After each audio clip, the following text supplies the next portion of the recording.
नवीन blog मध्ये प्रियांका आलेली आहे. हा 15 दिवस झाले असू शकते कारण 26 जानेवारी कल करे सो आज कर. प्रियांका बऱ्याच दिवसातून जिमला आली. आज एक चॅलेंज करूयात. आता इथं गरम गरम आहे ओट्स आणि अंडी. मामा आमचा बघा कसा दिसतोय. मिशो मध्ये फुकटच वाटतं यार तुम्हाला. लेडीज लोकांच्या खरंच ऑर्डर वाढले असतील मला नाही वाटत. मिशोवरून ऑर्डर केले बघा प्रियांकाने. पैकेजिंग पण त्यांची.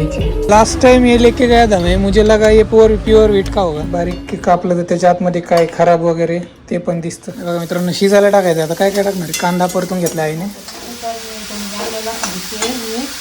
काय करते तेल टाकलंय आणि वाटण काय काही टाकले वाटणार. जेवण करतोय बघा मस्त पैकी. मशरूमची भाजी बनवली आहे आणि कांदा. प्रियांका खाती इथं दूध आणि बाजरी. मित्रांनो कसा वाटला आमचा डान्स खाली कॉमेंट करून सांगा. व्हिडिओला भेटूया उद्याच्या ब्लॉग मध्ये. तोपर्यंत टाटा, टेक केअर.